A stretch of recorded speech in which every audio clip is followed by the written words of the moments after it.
Ambika. Hello Arvind, ಇದೇನಿದು ಅಪರೂಪವಾಗಿ ನಮ್ಮ ಕಾಲೇಜ್ ರಸ್ತೆ ಹೊಟ್ಟಿದ್ದೀರಾ? ಅಂಬಿಕಾ, ನಿತ್ಯ ನಿನ್ನನ್ನು ನೋಡದೆ ಹೋದರೆ ನನ್ನ ಮನಸ್ಸು ಏನೋ ಕಳೆದುಕೊಂಡಂತೆ ವಾಸವಾಗುತ್ತದೆ. ನಿನ್ನ ಪ್ರೀತಿಯ ಸಂಕೋಲೆ ನನ್ನನ್ನು ಬಂಧಿಸಿ ಬಿಟ್ಟಿದೆ.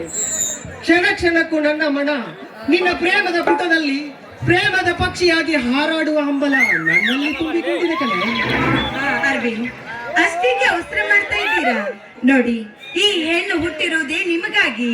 ಅದು ಅಲ್ಲದೆ ಈ ನಿಮ್ಮ ಹೃದಯದ ಹಂದಿರದಲ್ಲಿ ಶಾಶ್ವತವಾಗಿ ಇರ್ಬೇಕಂತ ಈ ನನ್ನ ಮನಸ್ಸು ಪಣ ತೊಟ್ಟಿದೆ. ಅದು ಅಲ್ಲದೆ ಈ ಪ್ರೀತಿಯ ಬಯಕೆಯಲ್ಲಿ ನೀವು ಮುಂದೆ ನನ್ನ ಭಾವಿ ಪತಿಗಳಾಗುವರು.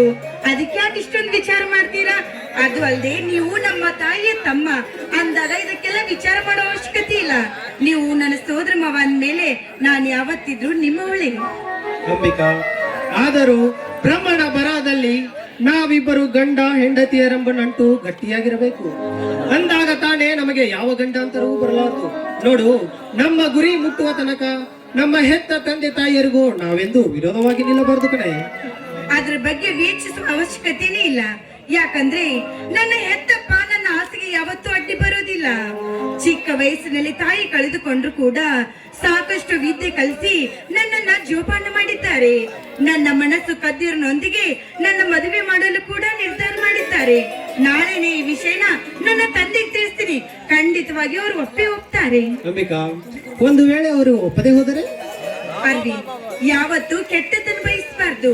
ಯಾವತ್ತು ನಾವು ಒಳ್ಳೆಯದನ್ನೇ ಬಯಸ್ಬೇಕು. ಅಂದಾಗ ಮಾತ್ರ ಆ ದೇವರು ನಮ್ಗೆ ಒಳ್ಳೆಯದನ್ನ ಮಾಡ್ತಾನೆ. ನೋಡು ಅರವಿಂದ್, ಈ ನನ್ನ ಬಯಕೆ ಬಾಗಿಲು ಯಾವತ್ತೂ ಮುಚ್ಚಿಲ್ಲ. ಒಂದು ವೇಳೆ ನನ್ನ ತಂದೆ ನಮ್ಮ ಮದುವೆಗೆ ಏನಾದ್ರೂ ಒಪ್ತಿದ್ರೆ ಹೆತ್ತ ತಂದೆಯನ್ನು ಬಿಟ್ಟು ನನ್ನ ಪ್ರೀತಿಗೆ ಪ್ರಣಯವಾದ್ರೂ ಚಿಂತೆ ಇಲ್ಲ. ನಿಮ್ಮ ಬಾಳ ಸಂಗಾತಿ ಆಗ್ತೀನಿ. ಇದು ಆ ಶಿವನ ಸಾಕ್ಷಿಯಾಗಿಯೂ ಸತ್ಯ.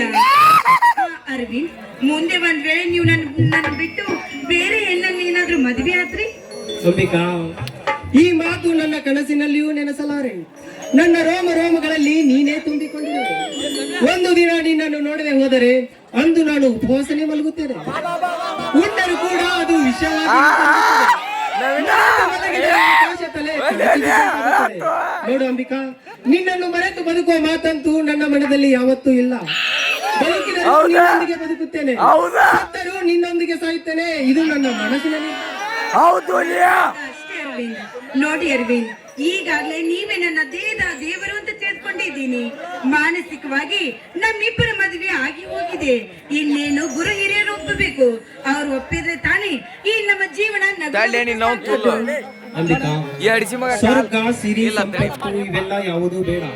ನಿನ್ನ ಪವಿತ್ರ ಪ್ರೇಮ, ಶ್ರೀಮಂತಿಕೆ, ಶೀಲ, ಸ್ವರ್ಗದ ಸಮಾನತೆಯ ನಿನ್ನ ಸೌಂದರ್ಯ, ಶ್ರೀಗಂಧದ ಪರಿಮಳದಷ್ಟು ನಿನ್ನ ಪರಿಶುದ್ಧ ಗುಣ, ಇದರ ಮುಂದೆ ನನಗೆ ಸ್ವರ್ಗ ಕೀಳಾಗಿ ಕಾಣುವುದೇ?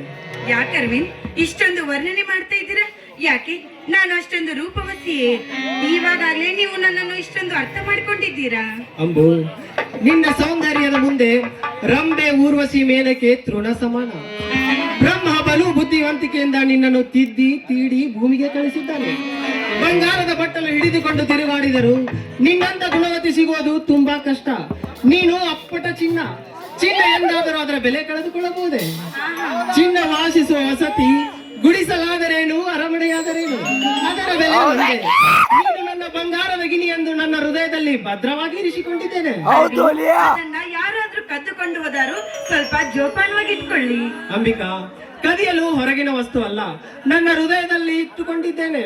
ನಿನ್ನ ಪ್ರತಿಬಿಂಬ ಮಾತ್ರ ಹೊರಗಡೆ ಇದೆ. ನನ್ನ ಅಂತರಂಗದ ಪ್ರೇಮ ನಿನ್ನ ಎದೆಯಲ್ಲಿ ಮರೆಯಾಗಿದೆ. ಇದನ್ನು ಕದಿಯಲು ಯಾರಿಂದಲೂ ಸಾಧ್ಯವಿಲ್ಲ. ಆಯ್ತು ಅರವಿಂದ್, ಆದಷ್ಟು ಬೇಗ ಈ ವಿಷಯವನ್ನು ನನ್ನ ತಂದೆಗೆ ತಿಳಿಸ್ತೀನಿ. ನಾಳೆನೇ ನನ್ನ ತಂದೆಯವರಿಗೆ ಕಾಗದ ಬರೀತೀನಿ. ಅದಿರ್ಲಿ, ನನ್ನ ತಂದೆ ವರದಕ್ಷಿಣೆ ಏನ್ ಬೇಕು ಅಂತ ಕೇಳಿದ್ರೆ ಏನ್ ಹೇಳಿ? ಅಂಬಿಕಾ, ನಿನ್ನ ತೂಕದಷ್ಟು ಚಿನ್ನ ಅಂತ ಹೇಳ್ಬಿಡು. ಏನು ಅಷ್ಟೊಂದು ಚಿನ್ನನ ನಾವೆಲ್ಲಿಂದ ತರಬೇಕು? ನೋಡು ಅಂಬಿಕಾ, ನೀನೇ ನಮ್ಮ ಮನೆಗೆ ಬಂದ್ರಾಯ್ತು ಅಷ್ಟೇ. ಚಿನ್ನನೇ ನಮ್ಮ ಮನೆಗೆ ಬಂದಾಯ್ತಲ್ವಾ? ತರ ವರ್ಣನೆ ಮಾಡ್ತೀರಾ? ಮತ್ತೆ ಒಂದು ಕವನ ಕಟ್ತೀರಾ? ಕವನ ಕಟ್ಟಬಹುದಾ? ಈಗಾಗಲೇ ಕಟ್ಟಿದ್ದಾಗಿದೆ. ಇದಕ್ಕೆ ಹಾಡುವ ಸಿರಿಕಂಠ ಒಂದು ಬೇಕಾಗಿದೆ.